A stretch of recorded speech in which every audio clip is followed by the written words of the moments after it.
বিসমিল্লাহির রহমানির রহিম। বর্তমানে সোশ্যাল মিডিয়াতে দেখা যায় কিছু কিছু প্রবাসীরা বাবা মার নামে কিছু অভিযোগমূলক কথা বলে, কারণ বাবা মা তো আপনজন। কিন্তু কিছু কিছু কাজগুলো বাবা মা সন্তানের উপর একটু পরের মতো করে, আপন রেখে একটু পরের মতো করে, এর জন্য তারাও বাবা মাকে একটু পর চোখে দেখে কথাগুলো বলে অভিযোগমূলক। তারা প্রবাসে কষ্ট করে মাথার ঘাম পায়ে ফেলে টাকা কামায়, সেই টাকা বাবা মার অ্যাকাউন্টে আসে। এই টাকা তারা অন্য সন্তানদের আর্থিক অবস্থা দুর্বল থাকলে দিয়ে দেয়। প্রবাসী ছেলের কাছে জিজ্ঞেস করে না, কোনো হিসাব দিতে পারে না, এরকম একটা অবস্থা সৃষ্টি করে। আসলে একটা মানুষ কত বছর ইনকাম করতে পারে, পরিশ্রমটা যে প্রবাসে করেছে এটার দিকে বাবা মা চায় না, একটু টাকা দেখেছে এই জন্য অন্য ছেলেকে বা মেয়েকে দিয়ে দেয়।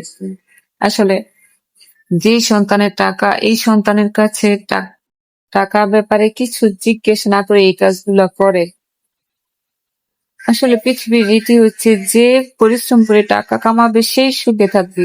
তার টাকা কেন বলা ছাড়া, অনুমতি ছাড়া বাবা মা অন্যজনকে দিয়ে দিবে, এই অভিযোগমূলক কথা বলে বাবা মাকে একটু পর চোখে দেখে। কারণ বাবা মা তো কাজটাই করেছে পর বাবার জন্য সন্তানটাকে।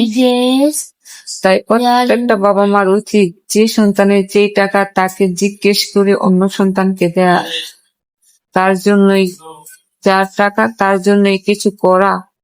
কারণ প্রত্যেকটা মানুষের ব্যক্তি স্বাধীনতা আছে, ব্যক্তিত্ব আছে, তাকে জিজ্ঞেস করাই প্রত্যেকটা বাবা মার একান্ত প্রয়োজন।